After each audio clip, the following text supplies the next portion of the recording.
harus dibayar, hutang yang harus segera dilunasi, segera dijelaskan, maka jelas sekali dengan orang tadi itu wajib menggunakan duitnya untuk membayar hutang piutang. Tapi kalau ternyata hutang piutangnya seperti bulanan kita dengan kereta, bulanan kita dengan rumah, bulanan kita dengan perabot, bulanan kita dengan PTS misalnya.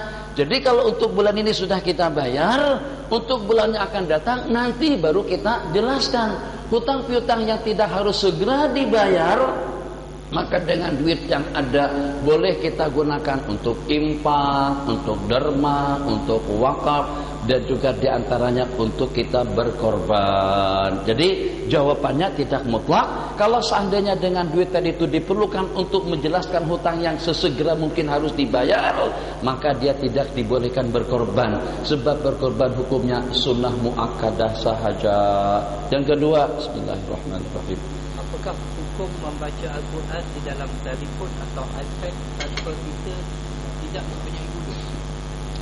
Bagaimana hukum kita membaca Al-Quran daripada handphone atau juga daripada iPad sedangkan kita dalam keadaan tidak berwudu? Ini sudah terjawab.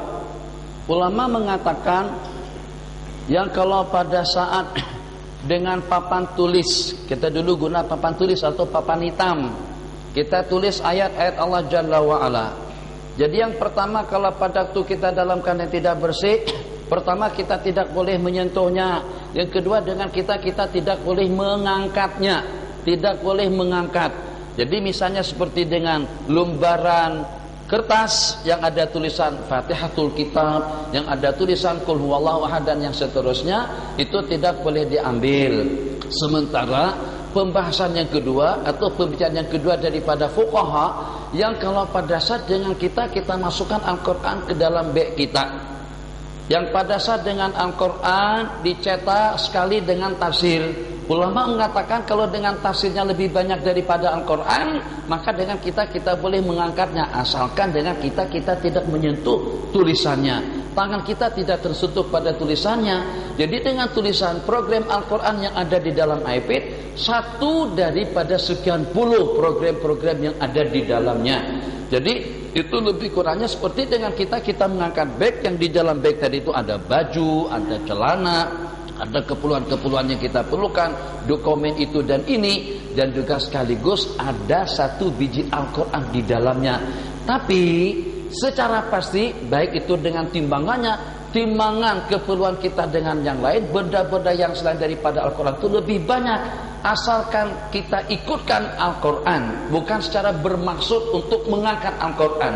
Ulama mengatakan itu tidak mengapa, boleh saja dengan beg tadi itu kita bimbit, boleh saja dengan beg kita bimbit macam beg itu bukan beg itu, nih beg nih. Kita bimbit beg yang macam nih, di dalamnya ada Al-Quran dan kita tidak berwudu, asalkan niat kita membimbit, mengangkat, menenteng beg, bukan Quran. Di dalam beg itu macam-macam, ada buku atau ada kitab, ada Al-Quran, ada baju, ada kait, ada keperluan-keperluan kita yang lain. Begitulah juga insya Allah dengan iPad. Kalau seandainya pada saat kita mengangkat kita tidak menyentuh tulisannya walaupun tidak tersentuh sebab kaca, akan tetapi macam manapun bunyi yang kita baca dan juga tulisan yang tertulis di sana, itu memang betul-betul ayat-ayat Allah Jalla wa'ala. Ketiga, silakan. Bagaimana atau apa yang perlu dilakukan jika tahi cicak jatuh pada baju kita semasa sedang solat?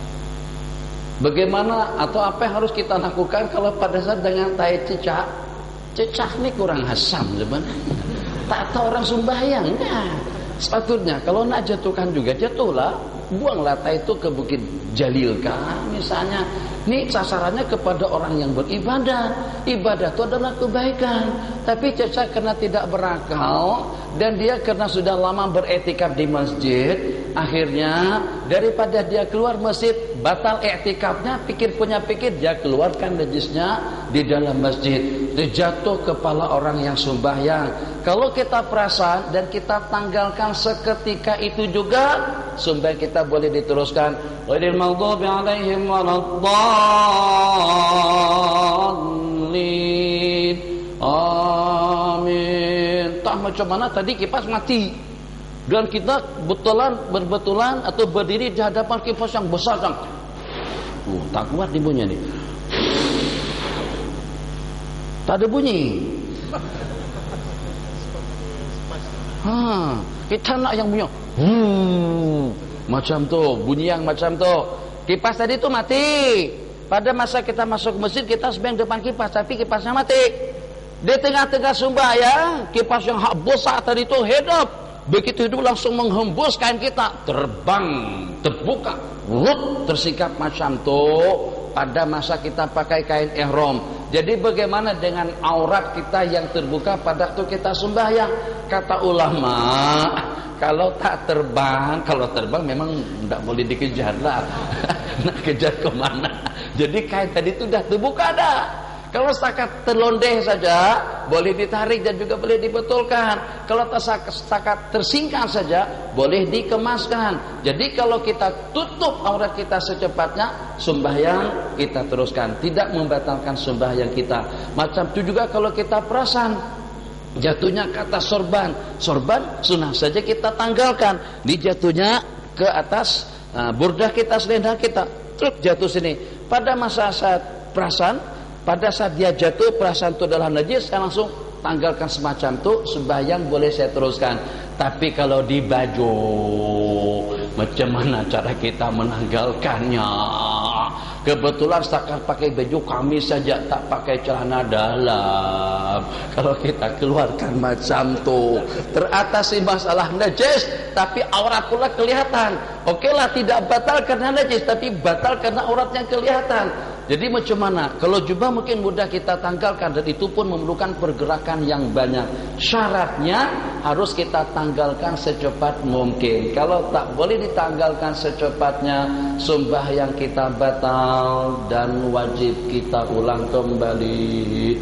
Bismillahirrahmanirrahim.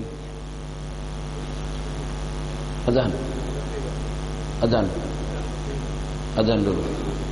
Okey. Tak ada yang titit itu tak ada kan? Biasanya ada titit. Nah, bahasanya Bismillahirrahmanirrahim.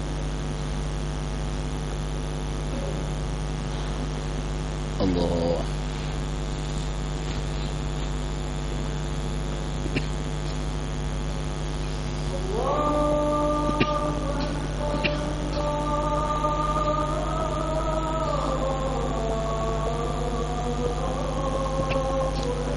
Allahu Akbar, Allahu Akbar.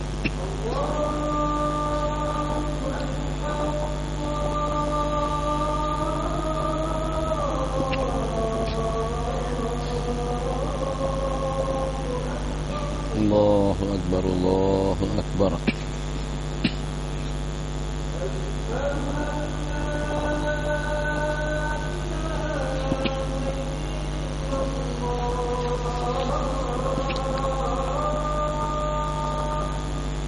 Asyhadu an la ilaha illallah.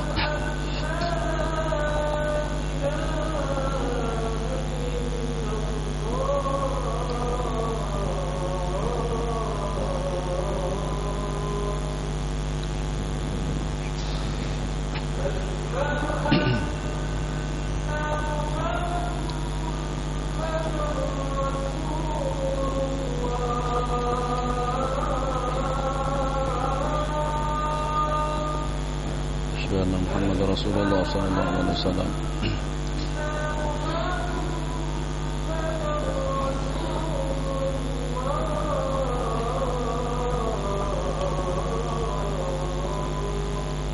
Asyhadu anna Muhammadar Rasulullah sallallahu alaihi wasallam.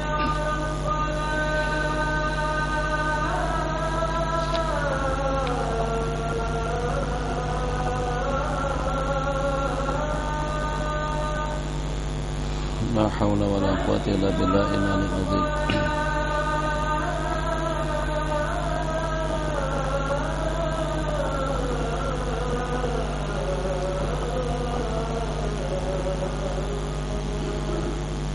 La haula wala quwwata illa billahil aliyyil azim.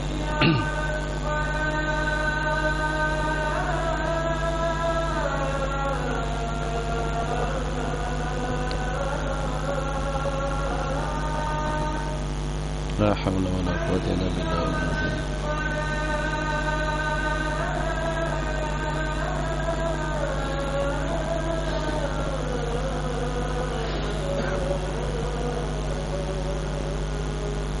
لا حول ولا قوة إلا بالله العلي العظيم.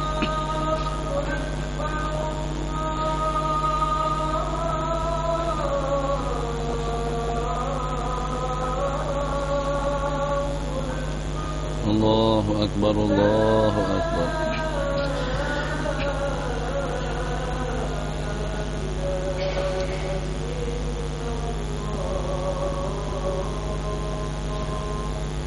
لا إله إلا الله.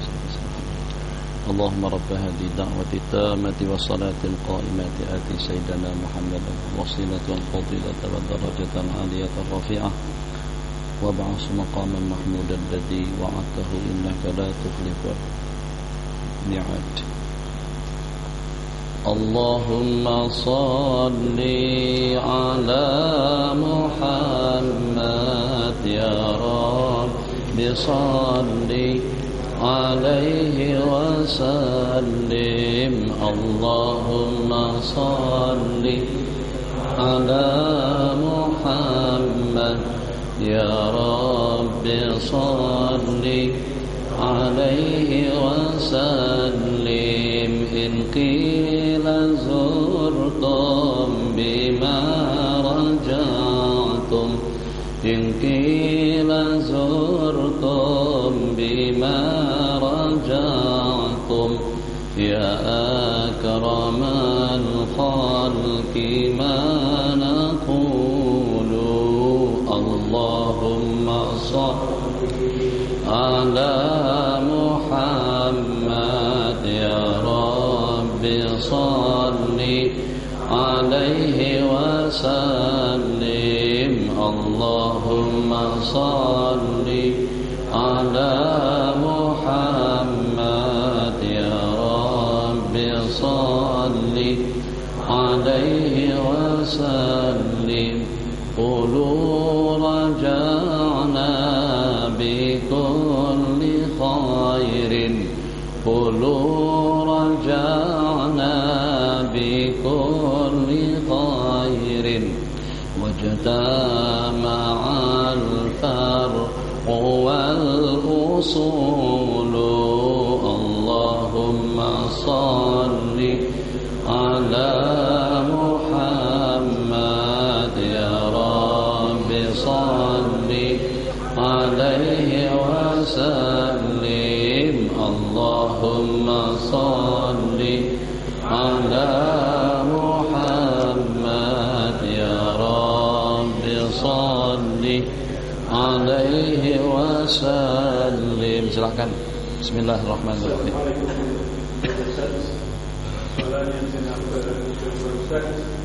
Di belakang ini ramai yang telah membawa yang sentuhan antara suami dan istri itu tidak membatalkan itu. Khair.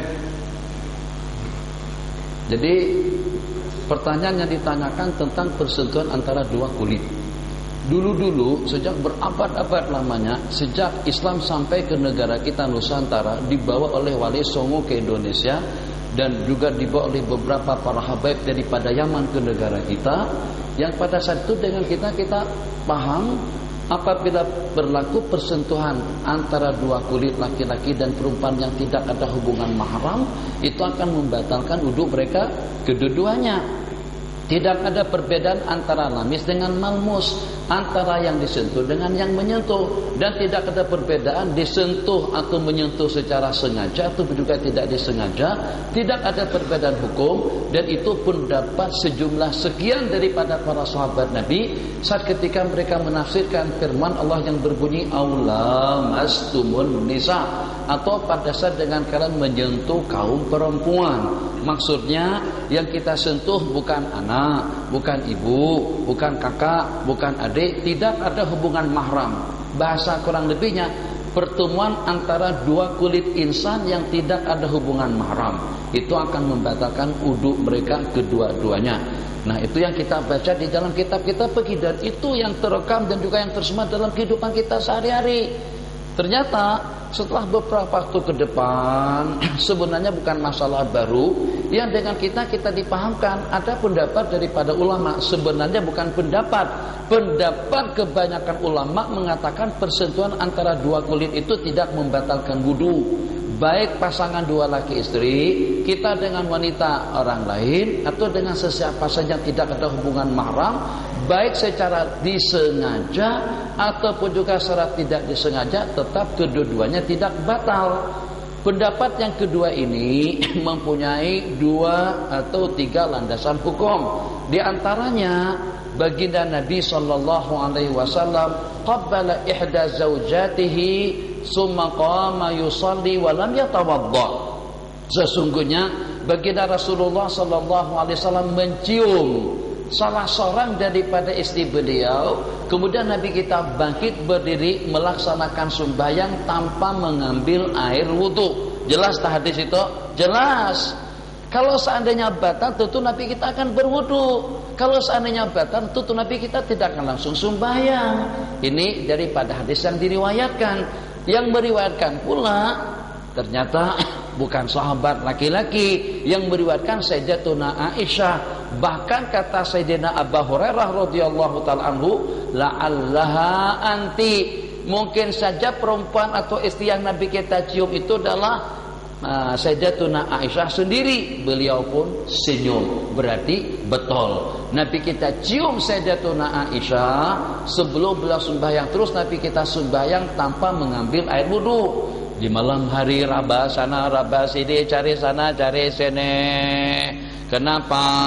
Karena di sana ada terdapat 7, ada terdapat 9 bilik rumah atau 10. Di sana ada bilik Sayyidatuna Ummu Salamah, bilik Sayyidatuna Hafsah, bilik Sayyidatuna Sauda, bilik Sayyidatuna Maimunah, bilik Sayyidatuna Zainab, bilik Sayyidatuna Ummu Habibah. Istri si Nabi kita tuh terkumpul di tempat yang sama. Kita dah tengok dah besar mana banglo mereka, besar mana villa mereka. Apakah mereka duduk di apartemen, apakah mereka duduk di banglo. Nah, kecil saja kalau kita menghadap kiblat macam tu, kubah baginda Nabi dengan rumah-rumah istri beliau ada di sebelah kiri kita. Ukuran seperti apa besarnya?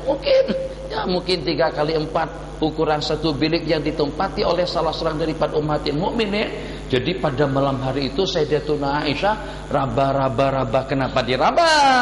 Sebab masa itu tak ada elektrik, tak ada lampu, tak ada api. Jadi bimbang dan risau. Ini Nabi kita pergi kemana?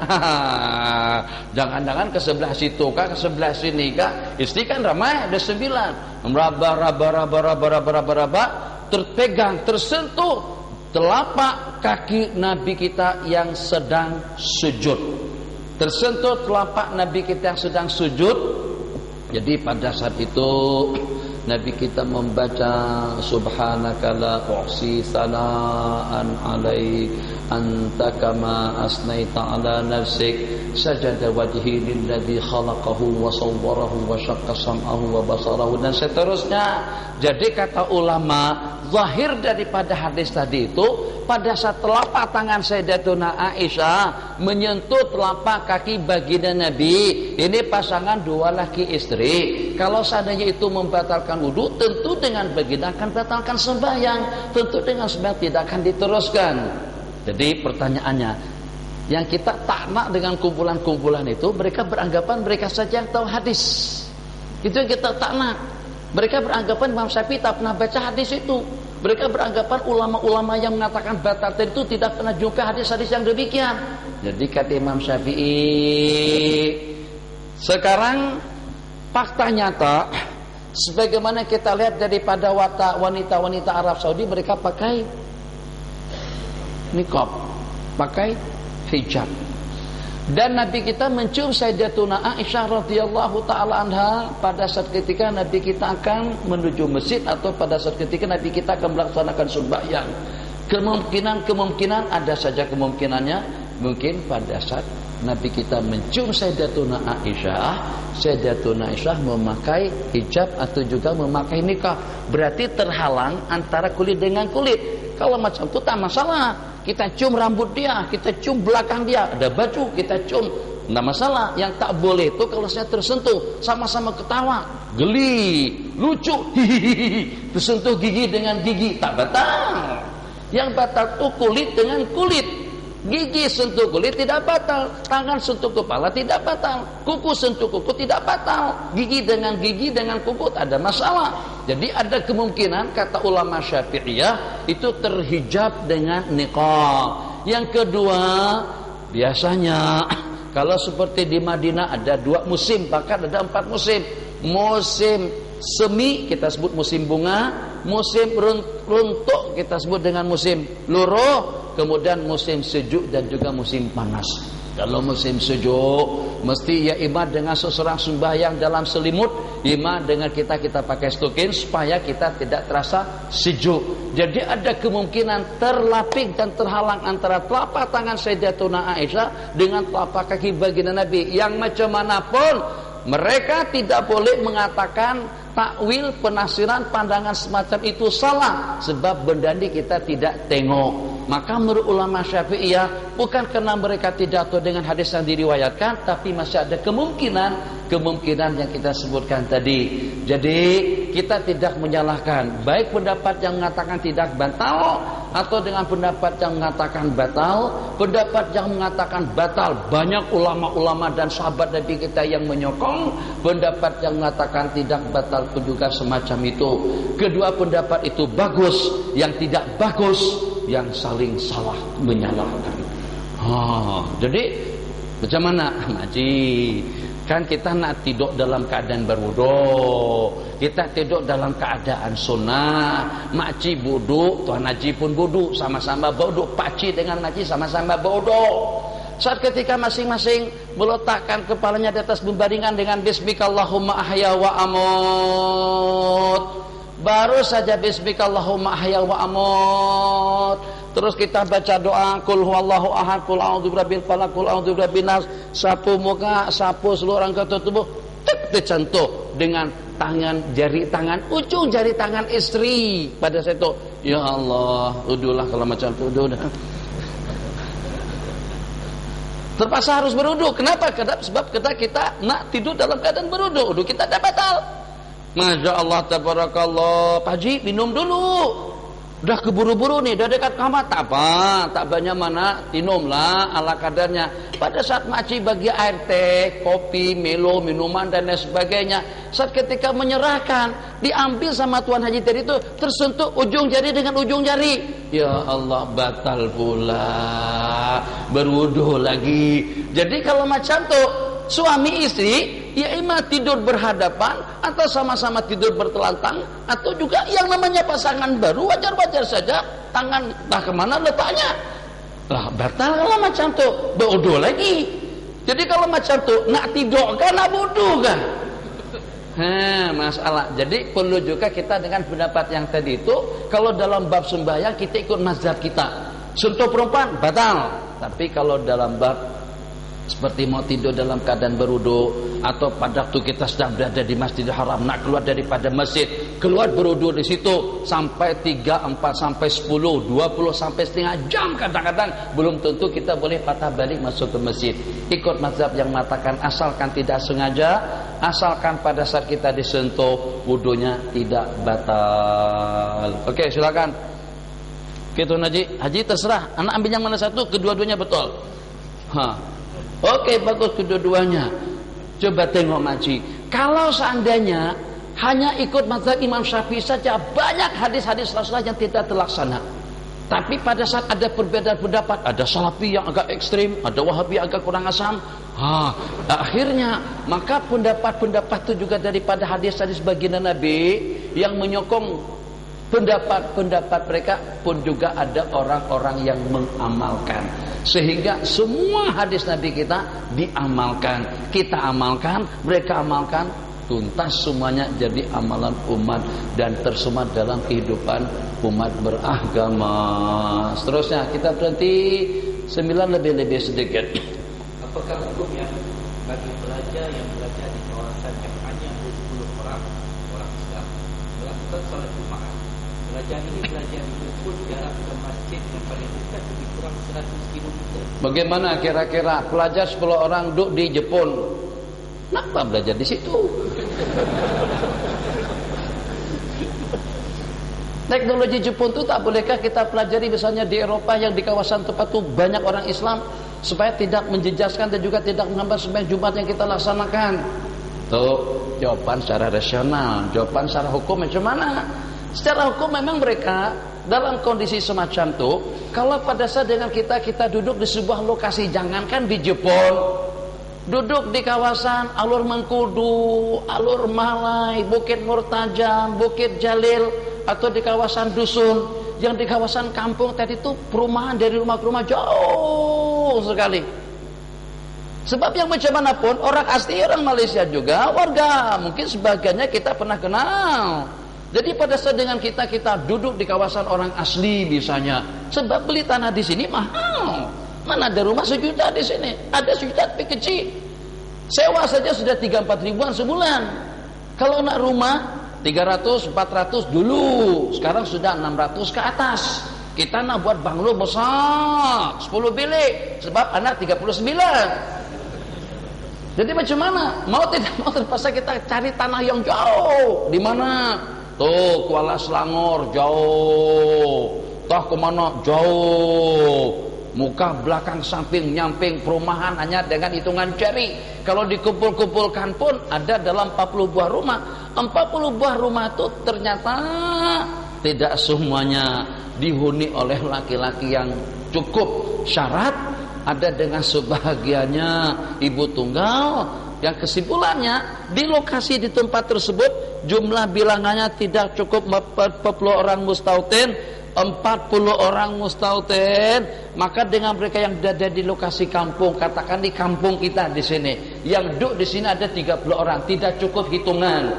Maka kalau pada saat dengan kita mendengar lantunan azan Jumat daripada masjid yang berdekatan, Allahu Akbar, Allahu Akbar, dengan syarat azan tadi itu dilantunkan dalam suasana bening, bising, tak ada, exhaust tak ada, horn tak ada, semuanya tidak ada, dalam waktu yang sama dengan lantunan secara original, bukan dengan gunakan pembesar suara, bukan live melalui TV. Nah, kalau melalui TV yang di Mekah pun kedengaran di sini.